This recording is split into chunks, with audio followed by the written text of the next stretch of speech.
changing the title.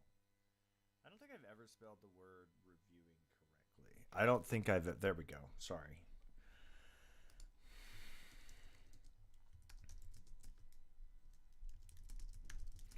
I'm changing the title to something crazy.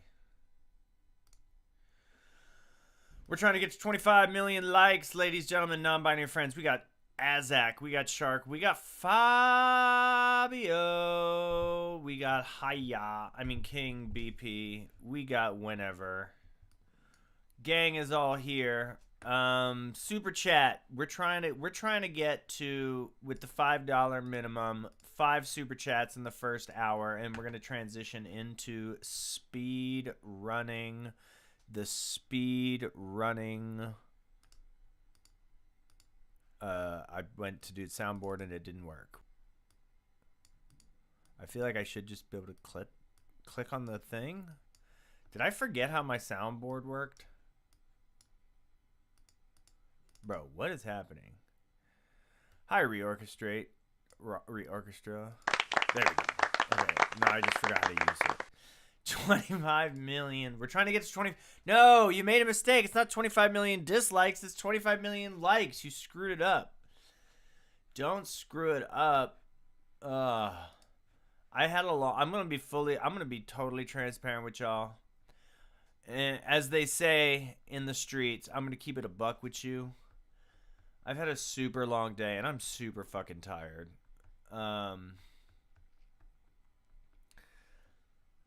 Like really tired, like bad tired. Shark, Rosie, Stars, Whenever, how's your computer doing? So I don't know if that means I'm gonna keep the stream short, maybe shorter, maybe this tea will kick in, right? The tea will kick in. And it'll put a little pepper on my nipper. You know what I'm saying? A little dong on my schlong. A little ring in my ding. Star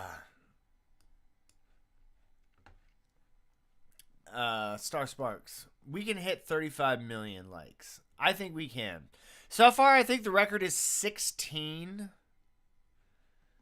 I didn't say I was grumpy. I said I was tired. There's a difference. I'm really sorry. So this is the thing. You can still make music. You just can't make the type of music that you normally make. You're going to have to think outside the box. You're going to have to say, how can I make music in a different way?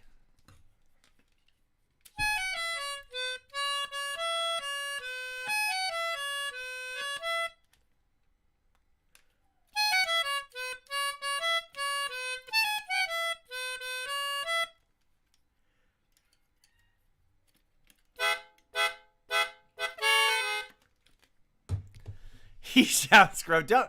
I was not. No, oh, dang, I really did do that. I really did say, "I'm not grumpy." I said, "I'm tired." I did that completely unironically. Oh no, I am grumpy. Boo, boo, boo. All right, we're gonna jump right in. I love y'all.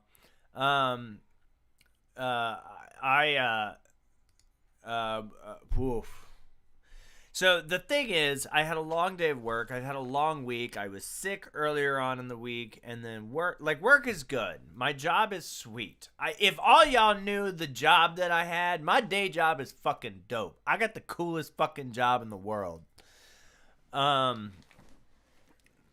Today my job was to spend $10,000 on stuff that I think would be cool. So, like, t-shirt making equipment, a new drum machine, a fancy DLSR camera with a lens that I like, some lighting equipment, what else did I get? A board game that I really like. So, hell yeah. And then what else did I do today? Played around with a cinema grade Canon C300. And then I fixed a couple of like lavalier mics, and then played Smash Bros, and then I went home. So, but it is work. There is like a job component to it. And then I had to go pick up my daughter from daycare, and then I just shoveled some quinoa and tofu into my face, and now I'm here. So I haven't had much time to, I haven't had any me time today. It's just been up, go, go, go, go, go, nonstop. Who do we start with? What do we have going on? Flapjack? Was flapjack the word? I feel like flapjack was not the word.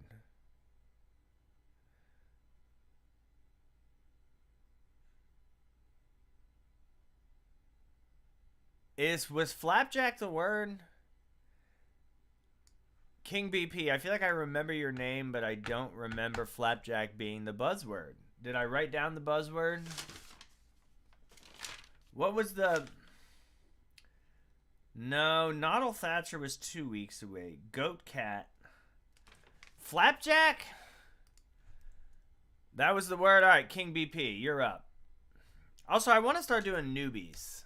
People who haven't been reviewed before. Maybe we'll do a never been before reviewed speed run. King BP. King BP. Oh my god, where are you in the spreadsheet? Where's your testicles? I'm assuming because you're a king that you have testicles. You're not in the spreadsheet. Oh wait, here you are. Percussion ensemble. And there's no score. Perfect. I don't have to pull up a score. I don't have to deal with bullshit. Not that scores are bullshit. I don't want to be fucking... What is that? What is happening?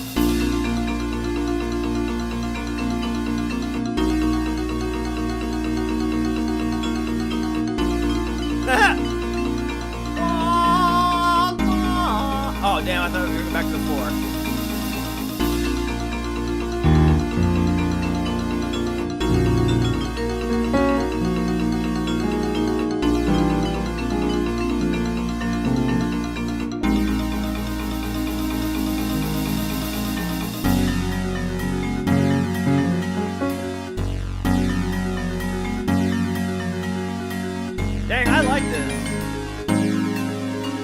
Better pick up. If it just does this the whole time, I'm gonna be pissed off.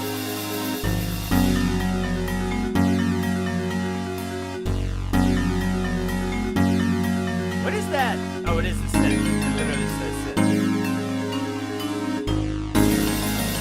Here it comes. 2, 3, 4.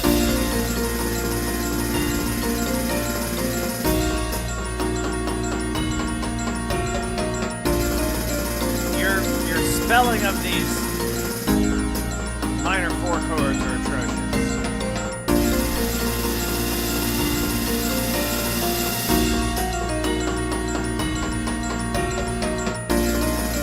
Why are you spelling E flat minor like that? B flat, E flat, F sharp.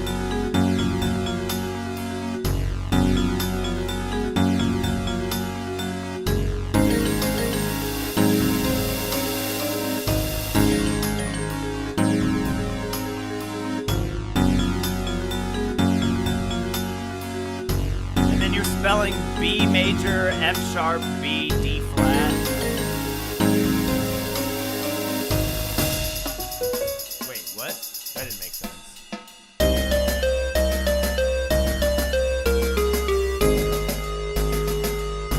Okay.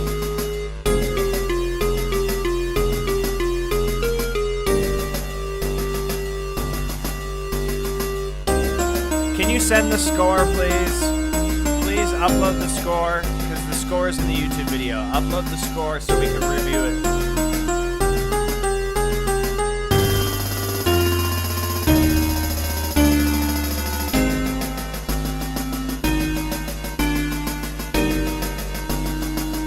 Ooh, I like that chord.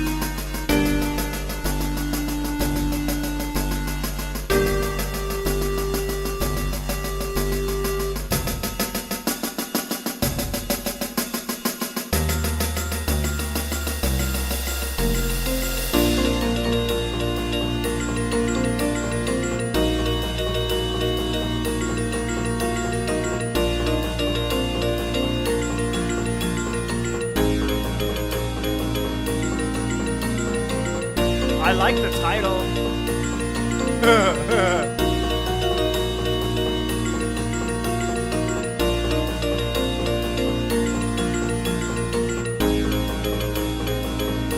Why do you hate the keyboard player so much?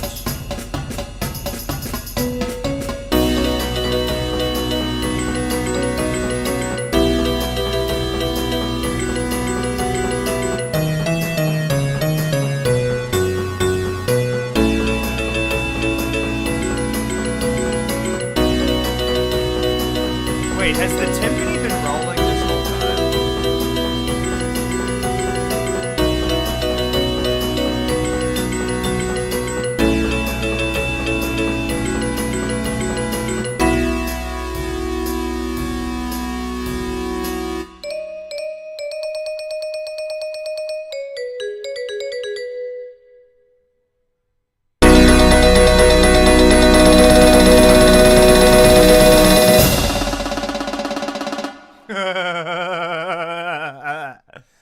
The rototoms at the end are hilarious. Wait, is the timpani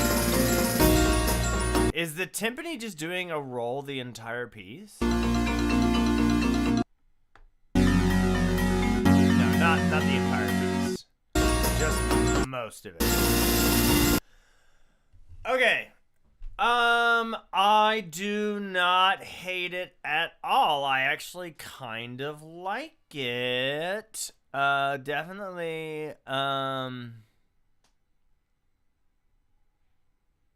definitely cool.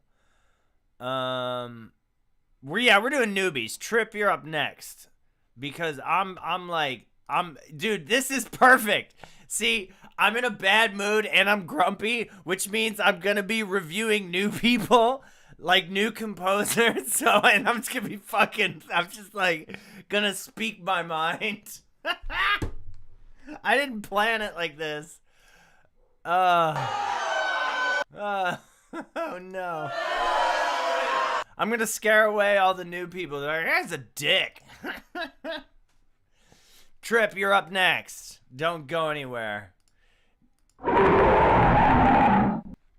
Okay. So I don't hate the space drift at all. I really like it, theoretically, right? The MIDI it's funny, in certain aspects that synthesizer make the MIDI rendering of it kind of make sense. Like I feel like whenever, back me up on this, like you can export stems from a score, right? A MIDI software, then you can just mix the stems like you're a music producer so that these horrendous MIDI playbacks are less horrendous. And most MIDI playback softwares have mixers in them. Like, learn some basic mixing and then do some stereo imaging so that this actually sounds like a piece of music. Like, if you sent me this MIDI file, I could turn this into a listenable piece of music in like 25 fucking minutes.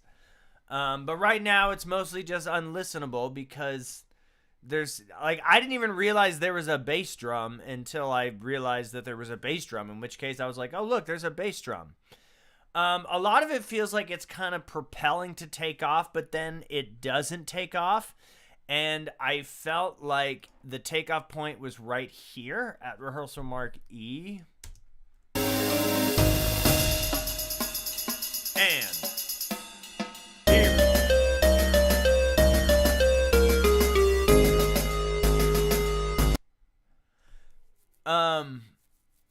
But that could have just been the mix. This is why I need to see the score, because I'm not looking. I'm following the YouTube video. So we got snare, da-da-da-dum, da-da-da-dum, the ride cymbal playing the triplet figure, triplet. Yeah, actually, this kind of works. Dum, dum, be, da, da. But I definitely would have put that F minor thing,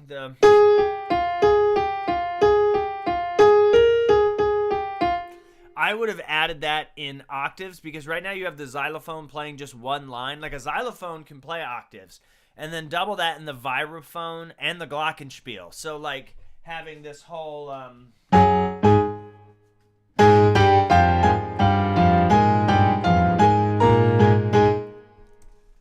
next? Does it stay? And then because that's actually a really strong motif. So even though the melodic figures are very simple, they're actually pretty strong. Like, there's nothing wrong with a flat 3-2-1 just going down followed by a 2-1 flat 7. Like, fuck it. I think it's a great. I think it's a great little ba da da da da da da da dum dum dum dum. It's a great melody. I was thinking about this. Like, why does everybody write shitty melodies? This is a great melody. It just needs to be better orchestrated between the like when that moment of impact comes right at rehearsal mark E. Like, you have the big chords, but you can play those chords and then have them join. So chord dun dun dun dun dun. And then the timpani should definitely be doing something. You know, timpanists have two hands. One timpani could be doing the quarter note pulse, and then the triplets. Bum bum. Let's see. Bum bum bum bum bum bum. Right? You know what I'm saying? This is I actually really think this is a cool piece. I love percussion ensemble, and I love the use of pitch percussion. But some of the melodic pitch percussion is under-orchestrated. And then the build-up kind of leading to this, the climax, which is rehearsal mark E, kind of ends...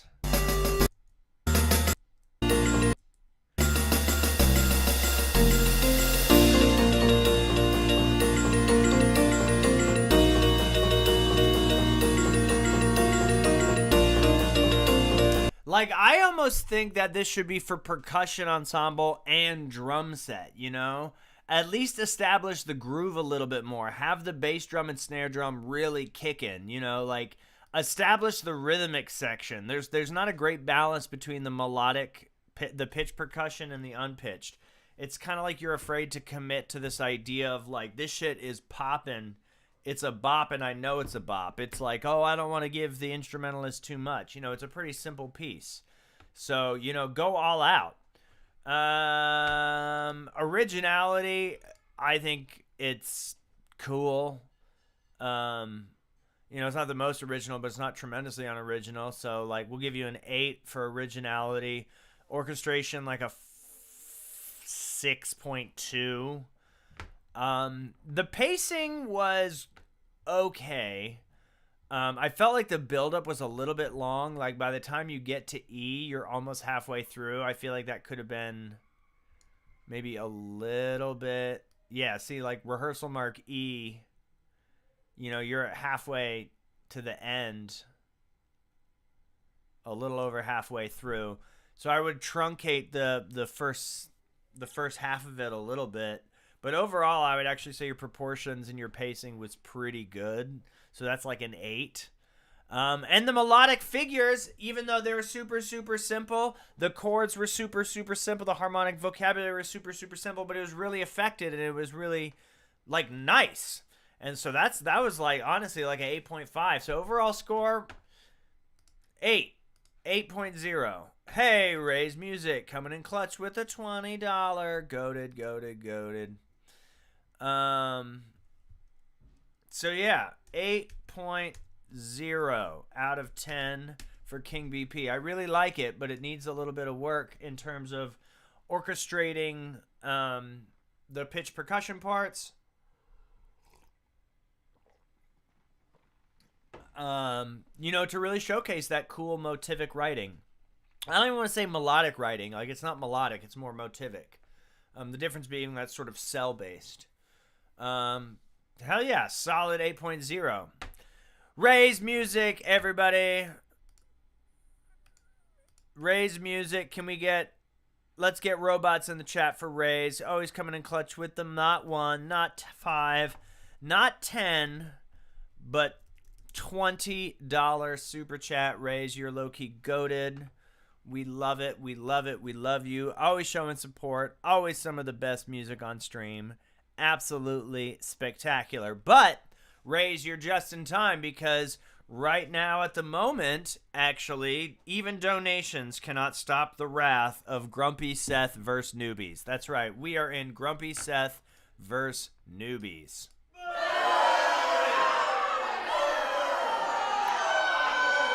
So to all the newbies, I say, you. So we're going to do Trip, and then we'll move over to Ray's. Oh my God, I can't wait for Ray's music. All right, Trip, where you at? Musanium for jazz band. Oh no. It's a jazz band MIDI rendering with a score. Oh, I haven't even opened up Adobe yet. All right, it better not start with soft piano chords or else I'm going to be pissed off. I think it does start with a soft piano intro. Oh, that's too funny. I think it really does. Maybe not chords, but a soft piano intro. All right, Adobe Acrobat Reader, hurry up and finish verifying, you dumb cunt. Oh, so I can open up the score so we can listen to this. Okay, 3, 2, 1. Where's the score? Where's the score window? Scores, Acrobat,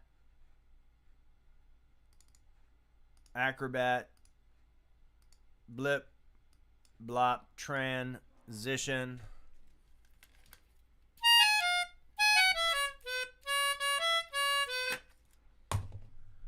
We're in it. I like the title. I like words that have capitalizations in the middle and lowercase that don't. That makes my penis feel good. What? What did you just say? That was a crazy comment. Here we go. Without any further ado, making their debut, share on the stream, Musanium for jazz band.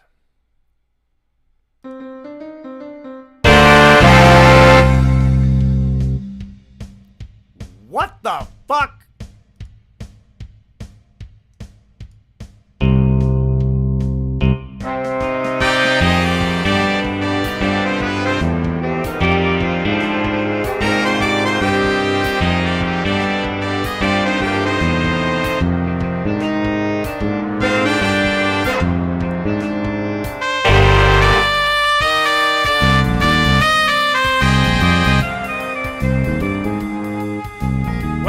Complain about the MIDI being too soft.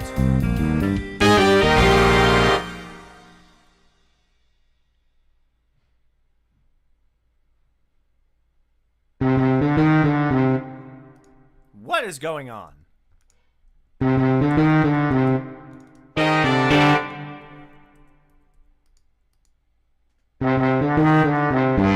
What is happening?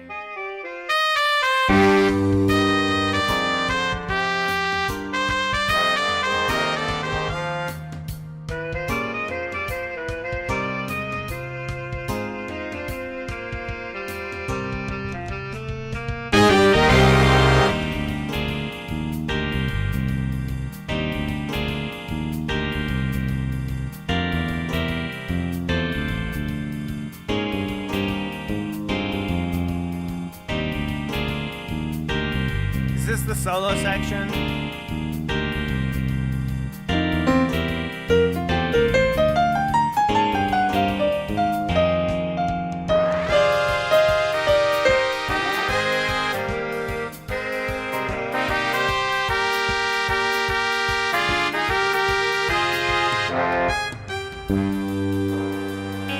Nice. I now know what's going on.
that was very, that was a lot of things that happened to my brain.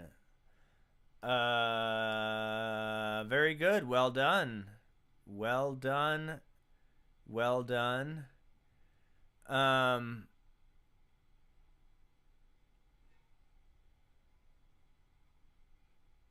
Yeah, I'm definitely awake. So I had to read what the comments were saying.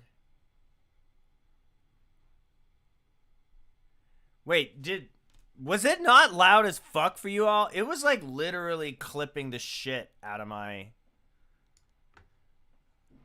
It was quiet. Dude, it was like blasting in my headphones. And I had to I turned my headphones on my monitor like down.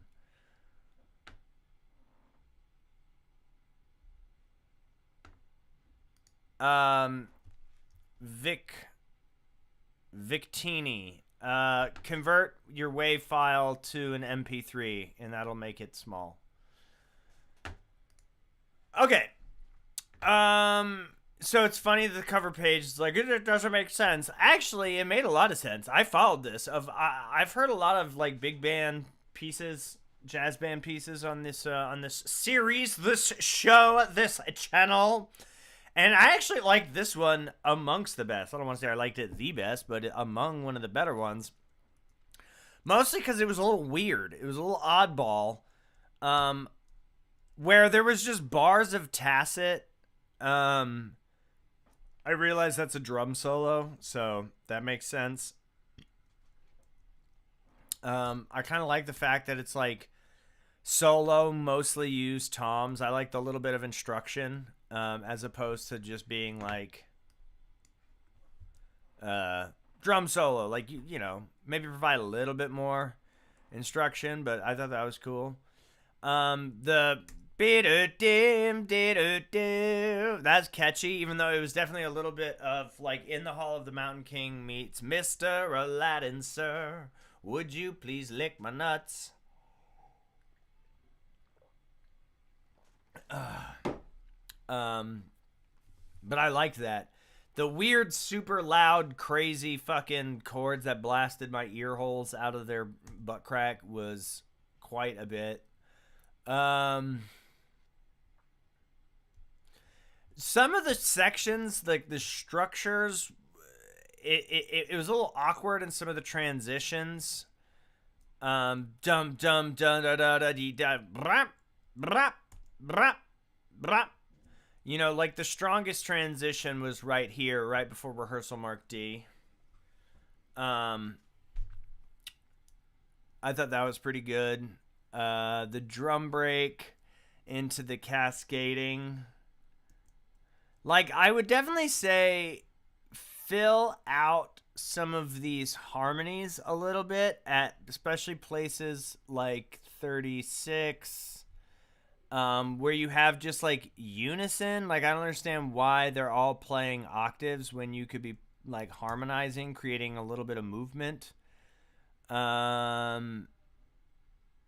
know, again, same thing at sort of 12. We have just, it looks like octaves, chromatic scale starting on C, and then there's like a little chromatic counter melody in some of the lower parts. But yeah, like a lot of the, so I like the melodic figures, and I like I liked the melody, and I liked the rhythm of the rhythmic treatment of the melody.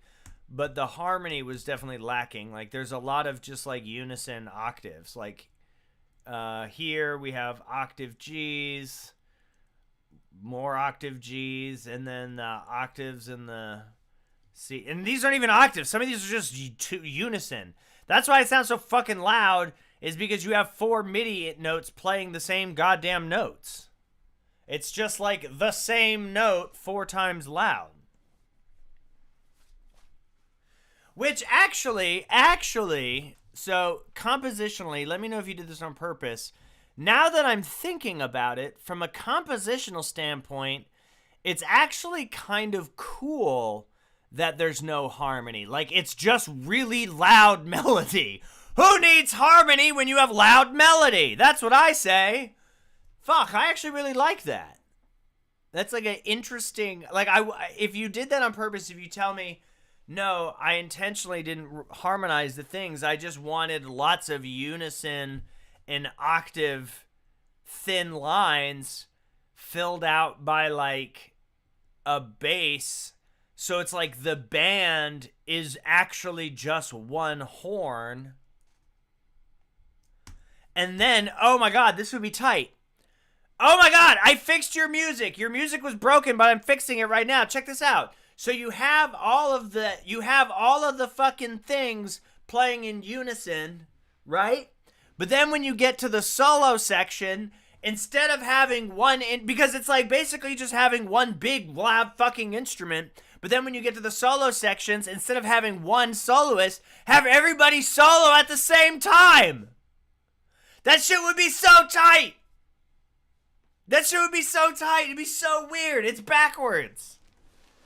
Bro, if I was in the audience, I'd be like, what is going on? It's like, they're all playing in unison, but then now the solo section comes, everyone's soloing at the same time, and it just becomes this chaotic mess, and then it just comes back in with this drum fill, dum dum da da da, ban it down, Mr. Old, damn, bro, that shit's tight. That shit's tight. I fuck with it. That shit's tight. Yeah, exactly. Somebody said like moaning. That shit's tight.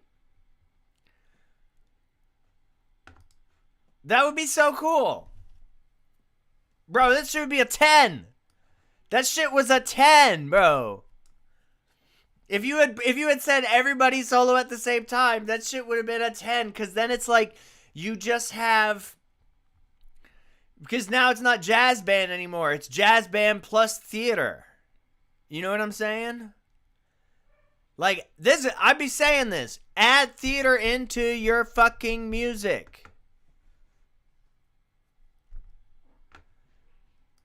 Nobody wants to see fucking student composers and their fucking orchestral pieces or whatever. They want to see a fucking show. Put some theater in it. Make people scratch their heads. Be like, what? That was odd. That was weird. Like, leave them thinking about something. Experiment. Push boundaries. Be big. Don't be small. My green tea is kicking in. I actually really like this. So, you stumble. What I thought was a 7 turned into a 9. Whether or not it was intentional, I don't care. It's a 9 out of 10. Fucking tight. 9 out of 10. Shit was super cool. Intentional or otherwise, I thought it was wild.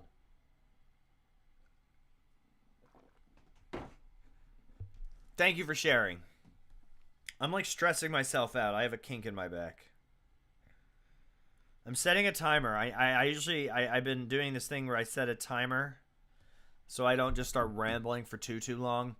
All right. Right now we are on an absolute roll of demolishing newbies. Although the newbies have been demolishing me so far. But we're gonna take a little break, and we're gonna jump into the one, the only, the GOAT, the one person who is single-handedly buying my daughter diapers. Yeah, just so you all know, when you don't donate via Super Chat, I can't buy diapers and food for my daughter. So my daughter, I've actually, like, 3 of my daughters have died. They've all starved in soiled diapers because y'all don't donate enough. He says after talking about his fun job that he loves. So yeah, man. Childcare, actually. Childcare is really what it goes to pay for. Because childcare is expensive. Because I have my other jobs to, you know. I almost said pay rent. I don't pay rent anymore. I pay a mortgage. Ugh, because I'm a grown up. Ray's music. Wing it. Always with the very theatrical titles. Ooh, no score. No score from Ray's music? R/no score? Just, ooh. Unusual. So, Ray's music, a little bit of lore.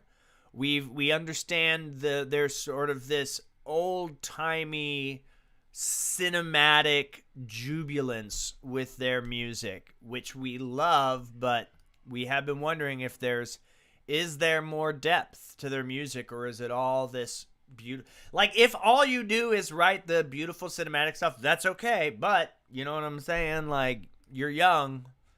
I have no idea. You might actually be hella old, but I'm assuming you're young. So let's see what else you got. Here we go. Ray's music. Ray's, you have it listed as Wing It, but the file is called Crisis. Is this correct?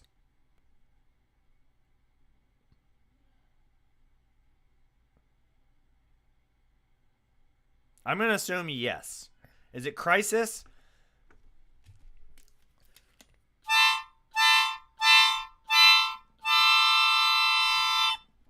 Thank you, Victini, for the diaper fund. Celebrating your first chat on a live stream. I instead of a soundboard, we have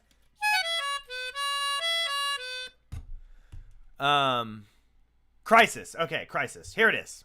Crisis! How appropriate! Ray's music.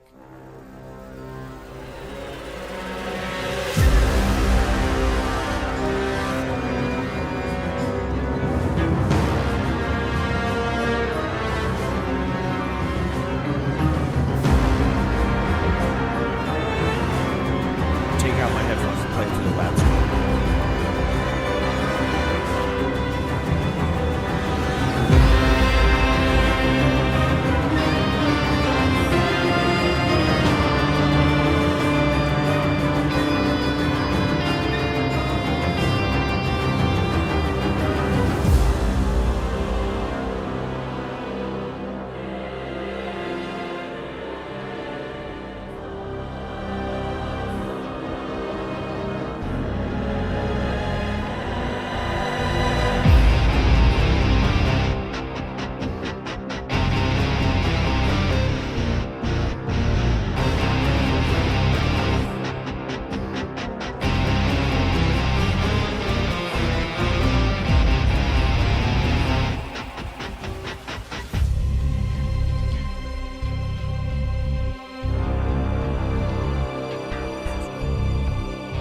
This is crazy.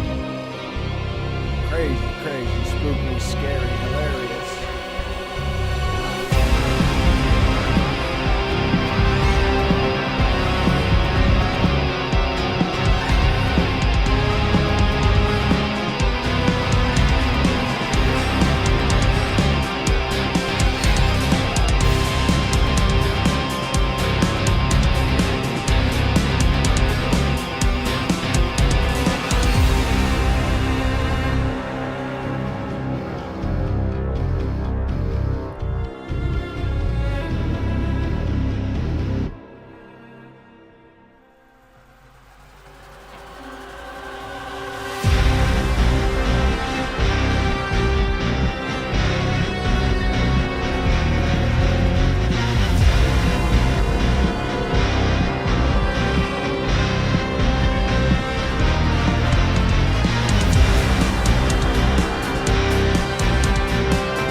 Bro, that is like a like getting in a car and driving to go murder your ex-wife type beat. That shit was crazy, dude. This shit was so fucking metal. Bro, that was like I'm I'm riding my dragon to go rape an entire village. That was like that. You gotta hear about that guy who turned the fucking steamroller into a steam killer. It was like he started just a bulldozer that bulldozed a whole town, like a town of like rabbits, like cute bunnies, and it was just like, I'm gonna just steamroll this entire fucking thing. That shit was tight. That shit was tight as fuck, dude. Like absolutely. That was like some Walter White type beat. That was insane. That's so sick. The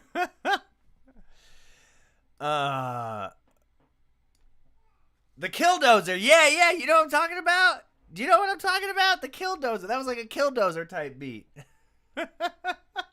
The dude just went rogue with his fucking... The dude just went fucking rogue and just went absolutely wild. Killdozer anthem. Okay, I have not said anything of substance. Songs to dismantle capitalism too.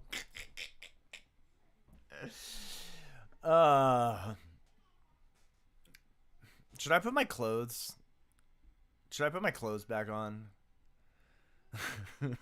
I felt like I was a very much like heavy metal type of song.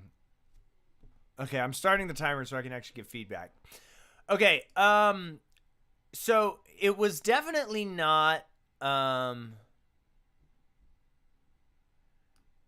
it was still theatrical, right? It wasn't like it wasn't metal, right? It wasn't like a metal song because it wasn't produced like it was still very orchestral and cinematic. Music to invade Chernobyl, but like during the nuclear fallout. Night night. That's my daughter. You're all buying diapers for.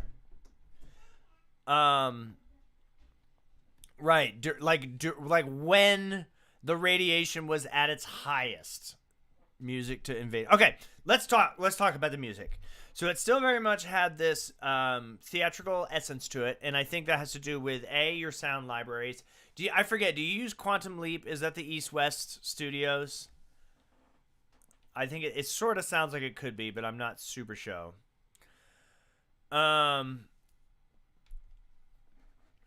Second thing is that it kind of sat in one harmonic tonal center, right? Like it was like almost just one chord. I'm playing it back, but it's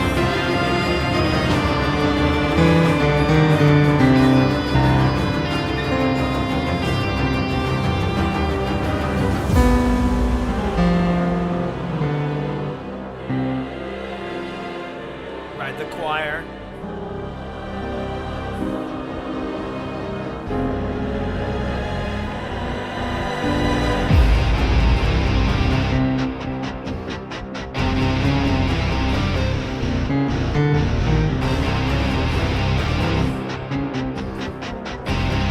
I like the little shift to the harmonic major there.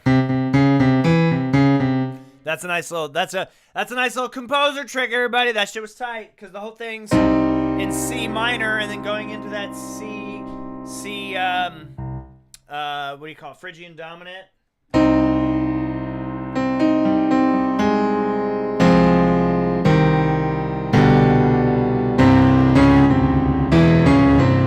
That's a really cool trick. So for those of you that are wondering what those chords are, C, F minor over C, and then like F minor over G or G, sort of like a G sus flat 9, and then C root, and then flat 2 major 3. So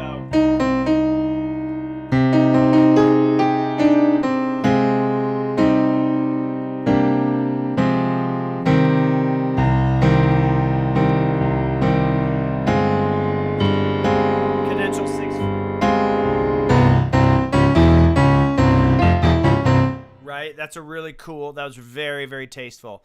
However, I will say, in terms of the harmonic thing, I would have liked to hear more of that. Like, I didn't even realize it until the second time. Like, I really want to hear that.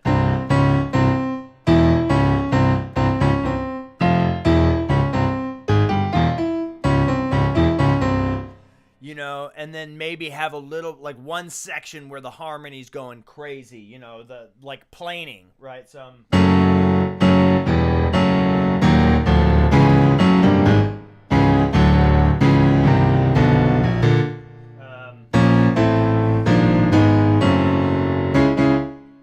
something just totally wild where it just slams into some totally bonkers type of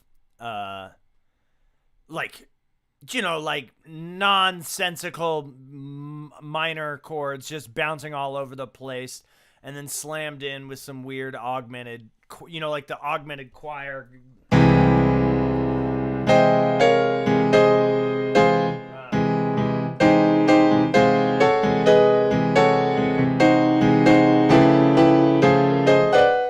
Like something really crazy. That was actually kind of tight. Some polychords. Coulda, and if they were there, I was too distracted by the, sodomizing a school of penguins drums that were going on. Hell yeah. Hell yeah.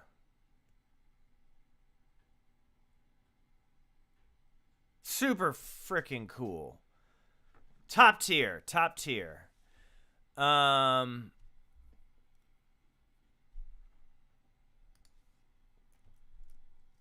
Let's do I'm trying to think about the scoring. Is there anything else that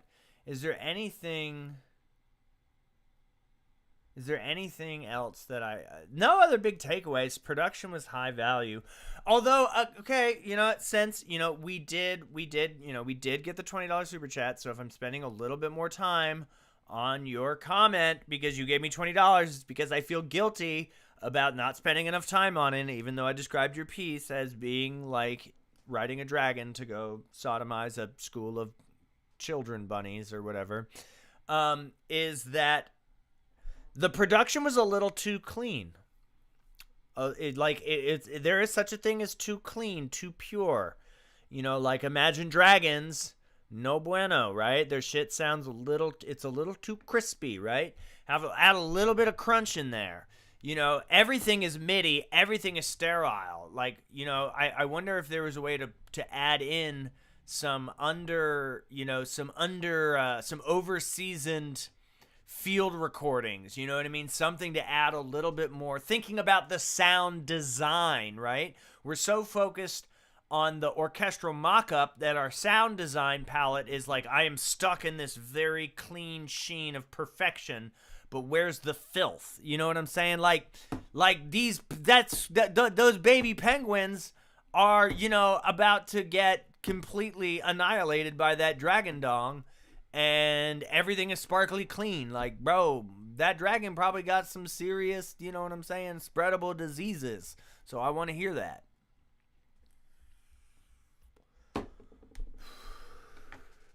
$10 out of 10. Nah, we'll do 9 out of 10. 9 out of 10. Not enough grit. 9 out of 10. Not enough grit. Grit. More grit. More spit. More grit. More blood. A little more blood. But definitely, I appreciate the flex of showing that you're like the opposite, because I think I chastised you because you were like, Winter Wonderland. Like the last piece I heard from Ray's was like, what was the melody? It was like, dum da da da dum da da da dum dum dum dum dum dum dum dum dum dum. Yeah, like a.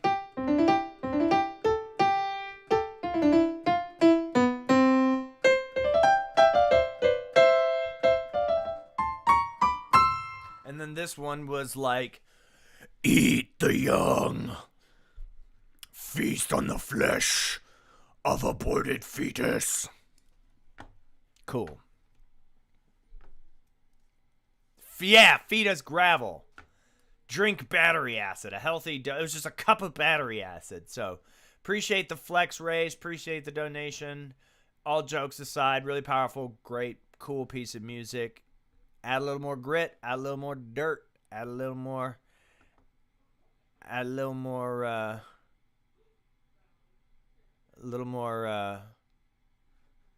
Yeah. Lucas is over here giving better feedback than me. Yeah. Okay. Where are we at, man? We got super chats going crazy. Super chats. We need 2 more super chats, and then we'll continue with the bonus speed round. We want to transition into speed rounds. We need 2 more super chats. We only got 8.5 minutes left. $5 minimum on the super chats. Let's go, ladies, gentlemen, and non-binary friends. We trying to rock. We trying to roll. We trying to lose control. Let's jump into Jim. Jim, how are you? I haven't seen you around in a bit. Jim, a little waltz about death. Jim, if I'm remembering correctly, does rock band chamber music, like folk rock band chamber music. I could be wrong, but I think that's Jim, right? Or no? Right? Am I tripping? You play the cello, Jim? Or am I thinking of someone else? No, Jim. No. Jim usually does like these synthesizer extravaganzas. That's right. Okay.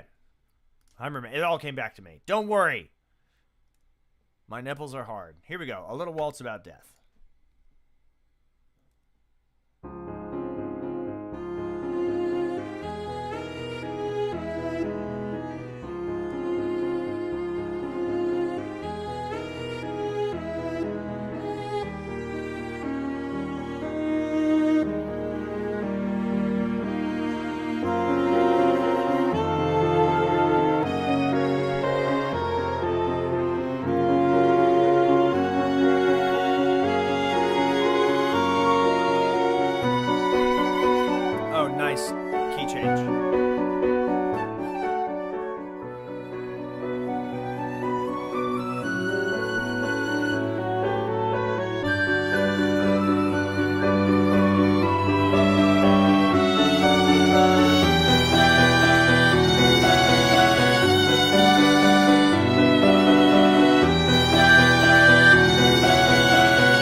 A wolf shirt type of piece.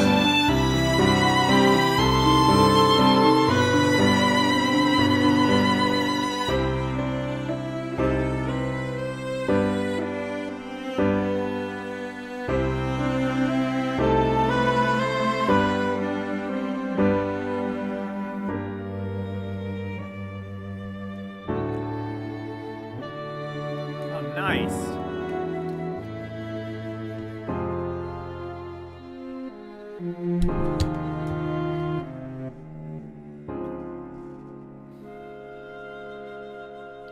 Oh.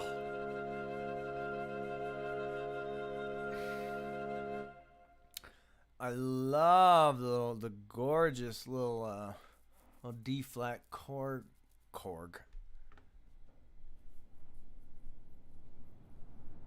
I think there's something in my face. Wow.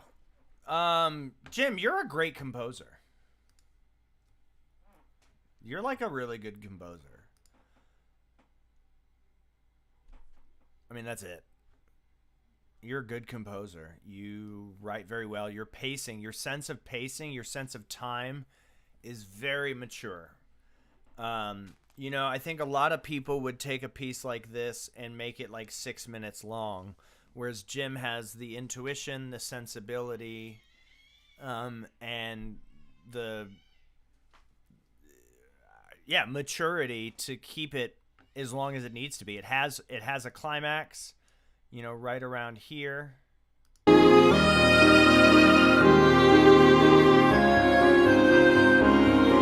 And Jim's not afraid to say like it's a little waltz, even though it's a very lush, big, we hear big, lush orchestration and we think big. We would never call something little, but like it's short, it's sweet, it's to the point. I think this idea of titling it A Little Waltz About Death, I love, love, love the title. Even though it's like on the nose. You know what I mean? Like, oh, it's like, it's not like you hear a waltz about death, you think it's going to be some like.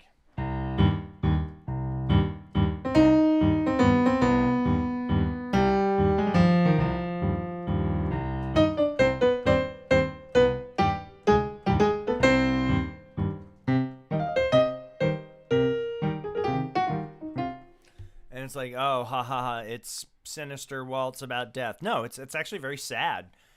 There's a lot of beauty in it. I think that death is, something, a very natural part of life, and it's not, yeah. So there's sadness, but it's not innately sad, if that makes sense, right? There's sadness in it, but it's not just like an overwhelmingly sad piece of music. It's somber, I think is a better word than sad. It's a very somber piece, and it's a very serious piece. Thank you, whenever. For the $5 super chat. We are only one. Hey, Jimmy just sent $10 for the Cash App. Man, we are killing it today with the super chats, man. We are only an hour and we are 2 minutes away from our super chat goal of transitioning into the speed rounds. So thank you for everybody who super chatted. You guys are, as we used to say back in my day, thebomb.com. Hey, first live stream. We did it. We made our live stream goal. We're going to transition into the super duper ultra mega speed round. I don't know what the speed round means, but we're going to transition to it. It's actually funny because it's like the idea being that you super chat, I pick you, but if we reach the super chat goal, we transition into the speed rounds, which means I now talk less about your music, which means I'll have to go through the fast pieces of non-super chats because of the super chats. I did not think that system through very well. Boo, Seth. Anyways, this waltz about death. I really don't have any glaring critiques of it. The piano part is interesting. It constantly moves, and it's sort of sitting all in this middle register, which I would normally observe is like, how come the piano all sits in one register? Make use of the piano. But all of the other instruments, the alto, the flute, the cello, and violin, make excellent use of their register. So it's sort of justified that the piano functions as this sort of glue that is holding the whole composition together, which is, again, a sign of why, Jim, I think you're actually just like a really good composer. If you're not super experienced, you're very talented. If you're super experienced, it shows. And you're not talented, you're just experienced and professional, which, that's just as good as being talented. If not better, because it shows your work ethic, good key change, good harmonic. These little things, right? These little professional, having the sense to 1, 2, 3, 1, 2, 3. These quarter note rests really add to the general movement.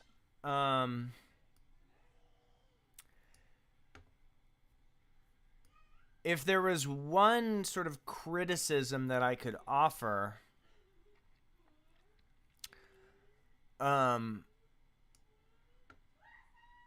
you make use of these chord movements right around, what is this, like bar 80 or so, where the piano texture changes. But I think there could have been a moment or two throughout the piece, maybe particularly during the build-up, where there's some tutti unison. You know what I'm saying? Where like the piano breaks away from its ostinati and plays in unison with the other instruments, like a bum bum bum bum bum bum bum bum bum bum bum bum. You know what I'm saying? Like maybe just one part where the piano sort of joins in the chorale. And that would just, I don't think that would take away from the gluey stickiness of the piano, but rather would just add a nice, refreshing break. Because we sort of get in this idea that it's like, oh, the piano is the glue that's holding it together, and I can't break that away. It's like, no one will be mad or upset if there's a moment of intrigue in an already aesthetically established excursion. I don't know what the subject of that sentence was. That would be pretty much my only critique, but yeah, fresh. So this is not necessarily the most original, but it is a very fresh piece of music. Like, this is a thoroughly enjoyable, like, I would really enjoy playing this piece of music.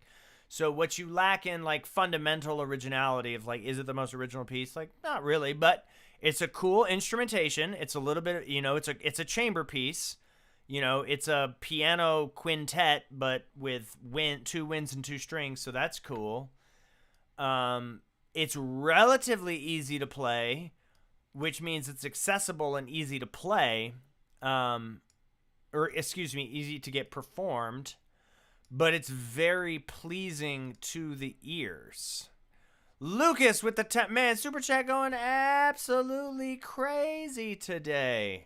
Super Chat going wild, man. I was hoping, I was thinking today is that it was going to be a short stream, but it seems like it's going to be a long stream. Man, we going crazy today.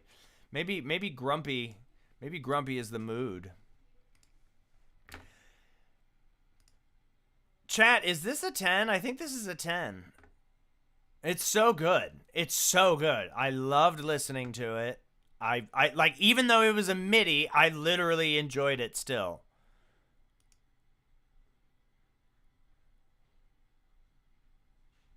$10 out of 10. It's done.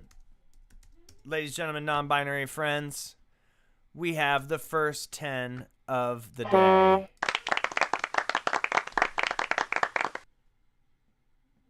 Sorry, I'm saying goodnight to my daughter. Good night. I love you.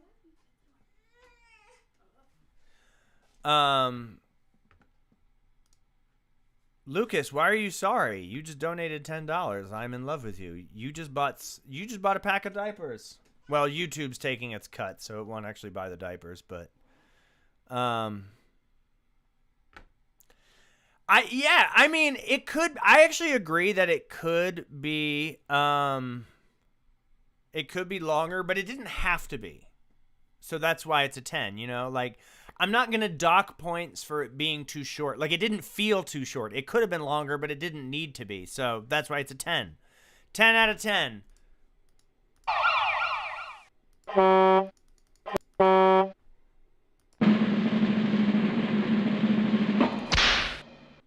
Cool. All right, speed round. Here we go. Speed round. Thank you to everybody who donated. You're supporting the little people and you're buying diaper opens. Okay, let's do a very fast song by Electronic Track. Here we go. Vinicki. Guitar rock piece I composed. Ooh, it's a Spotify link. Don't get too many of these. Or maybe the speed round.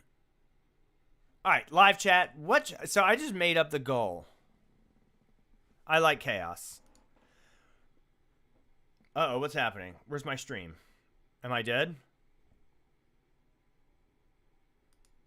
What's going on? The chat is dead.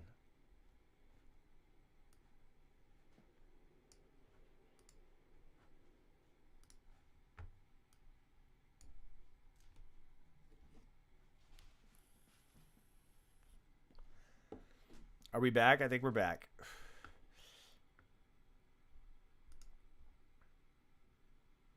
Whoa, that's crazy. Whoa. More chaos. Bring more chaos. Okay, I don't know what that was.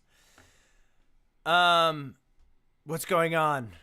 Okay, the speed round isn't gonna work. We're gonna be here all night. This doesn't make any sense. I don't know what to do. I'm stuck. I'm broken. I have to get to the supers or else I'm just gonna get absolutely annihilated because I'll be here for 5 hours. Jim, we need more disgusting headaches. Jim with another $15. All right, let's go to the next super chat, which was $10 from Lucas. Then we'll go back to Jim. Then we'll hit Sparks. Then we'll hit Nick. Then we'll hit whenever. R.I.P. Rhodesy. R.I.P. Victini. I think I'm abandoning the super speed round. Top chat. I want you to decide. Okay,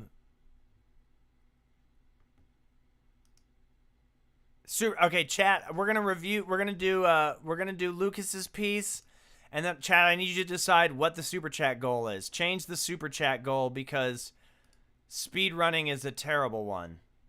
We're gonna do Victini as the first speed run, but then I need you all to decide what the goal was because I screwed that up. Because I don't want it to be you all donated and then now I'm just going to talk less about... Oh, sick. Here we go.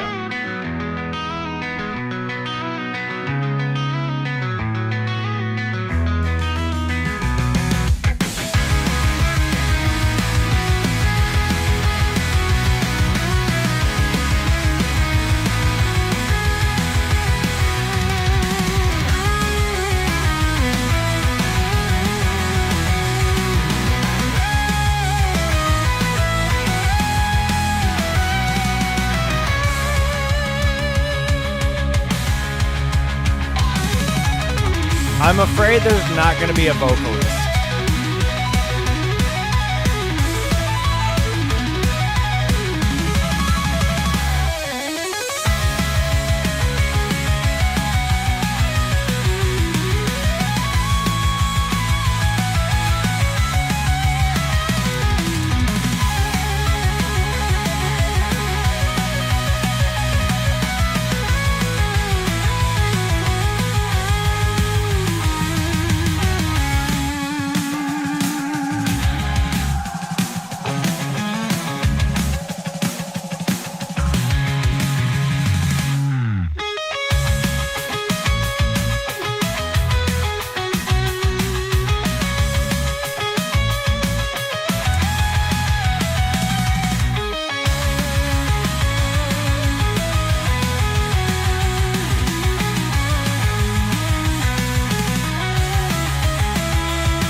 I love that ending.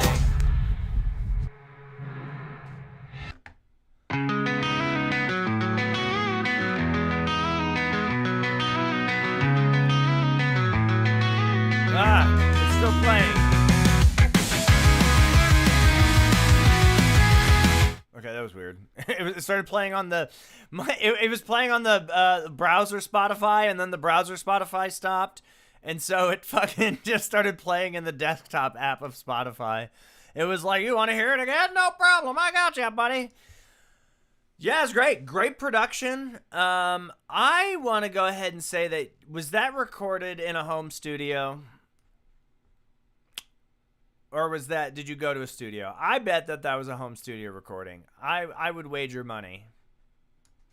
Maybe not a ton of money, but I feel like you recorded that at home. It's pretty clean.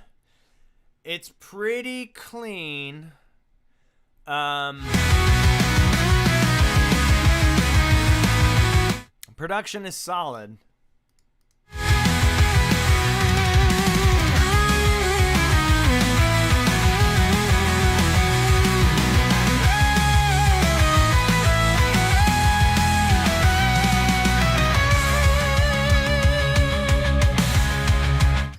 So, yeah, home studio. I knew it. Okay. So, this is... I feel like I'm gonna lose. I'm gonna get some people mad here. So I really did like it. Like, obviously, I liked it. Like, I'm saying I would record vocals. I don't know if I will, because whenever just said, bro, you told me to DM you on Instagram and you never... I'm so bad at social media. Okay, so here's the thing with this. I really like it, but I understand it. I would like to record vocals to it because it's like... it's of an era. It's got punk rock, it sounds like early 2000s rock music, like pop punk, alternative, that fusion stuff, right? A little bit of prog, not a lot. It's the 6415 stuff. Like there was nothing like tremendously innovative or experimental about it. It was super clean and it was super well produced. Because it was so well produced and because it's up tempo, it was really exciting. But it wasn't the most... Like, it was... I don't know how to say it. It was just really good music, but it didn't, like, break any new ground. It didn't have anything... Like, it's not developed, if that makes sense. I'm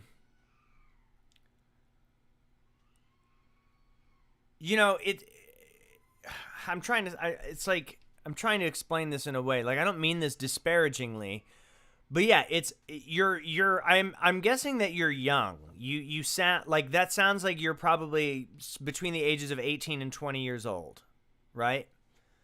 And it sounds like you've been working for probably 10-ish years. And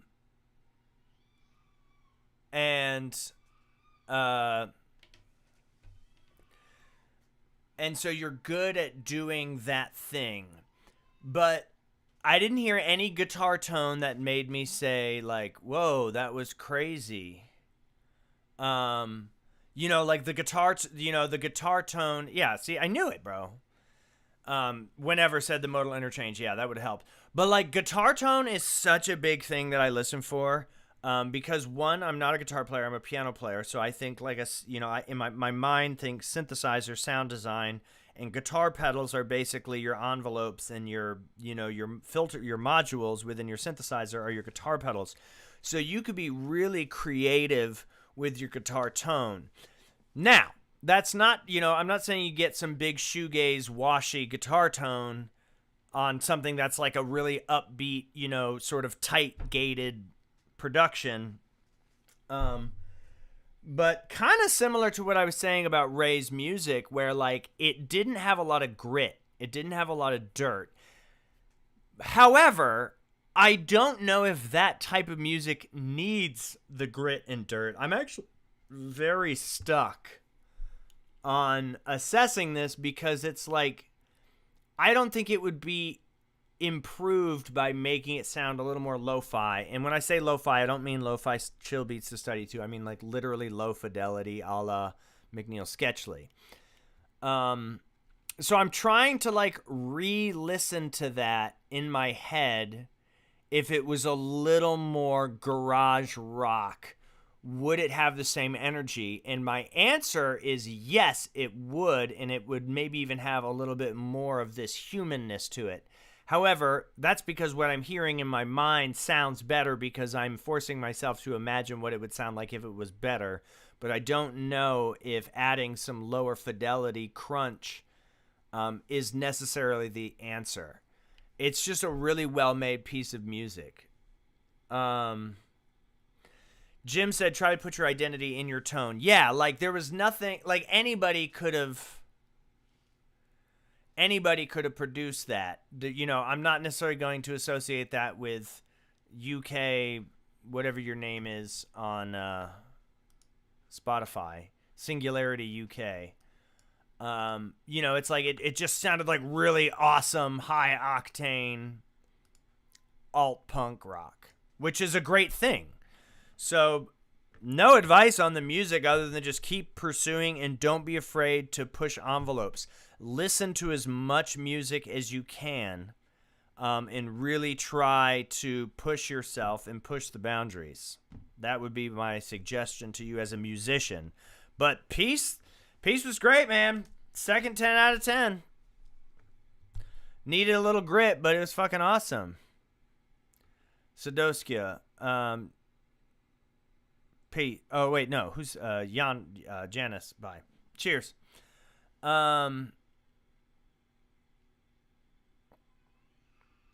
Skater Girlie says something was off. I mean, it didn't have vocals. That, you know, that kind of took something away, but shit was tight.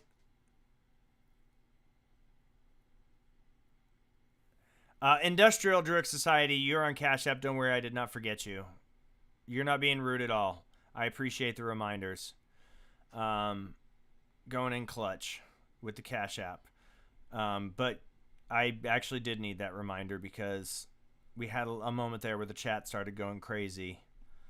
And poor Rhodesy got pushed off to the side. So 10 out of 10 for the newbies with the alt punk going absolutely ham. And up next, we have Industrial Druidic Society with a fucking awesome name. The Arguers of Spring for band. It's marching band. Oh, we're heading back into the realm of scores and MIDI. No problem. Okay, we are loving, man, lots of energy today. The one day that I'm like low energy, chat's going absolutely ham, and I'm here for it. R.I.P. Rhodesy, who got bullied into donating more than he wanted to, but that's okay. We love me. He says with jest. All right, let's go. Arguers of Spring for marching band, Jimmy Miller. Once again, go check out Singularity UK on Spotify. Their shit is tight. Here we go. Oh, hell yeah. Stravinsky. Wait, what? It's literally Stravinsky.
supposed to say to that? That shit was tight. But it's Stravinsky. I'm so confused. It's a marching band arrangement of the Rite of Spring? I mean, it's awesome. But what am I supposed to critique? Like, it's Stravinsky. It's great. I don't know. What am I supposed to say to that? I don't know. It's freaking cool as shit. It's like, I feel bad. I don't know what I'm supposed to say. I love it. I guess I can go through some of the instrumentation and orchestration and, you know, check in on that. Do like a this is like a checkup, like doing a physical. But I mean, I didn't see it. There's nothing crazy. Also, I don't have a lot of experience with marching bands. I'm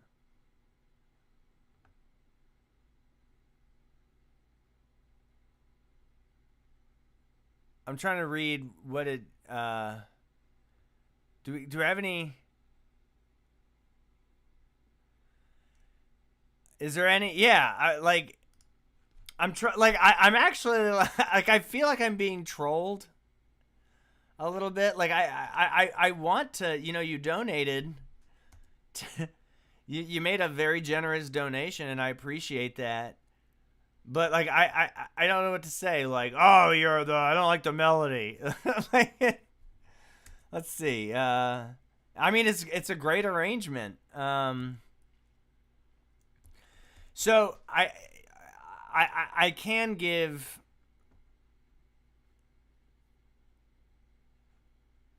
I do have. I want to share this.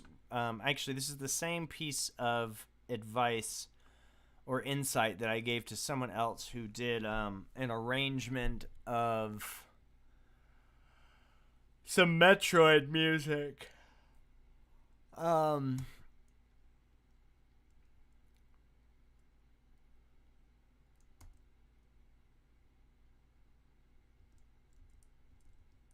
So I'm just looking through it and making sure there's no like glaring issues.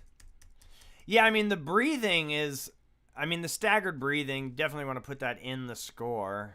You know, these, yeah, the sousaphone, the trombone, the mellophone.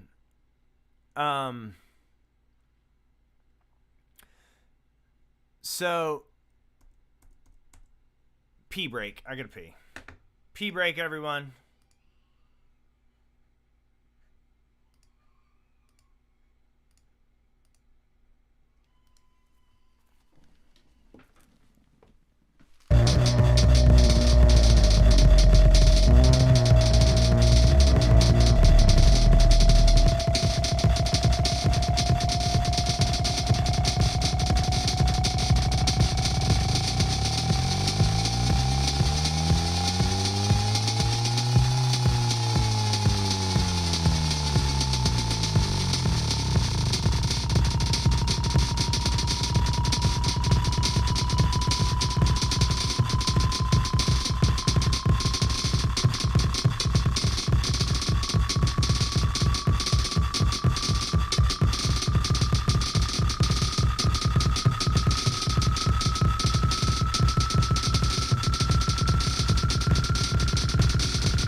Quick pee break. We're back. All right. So, in terms of the oh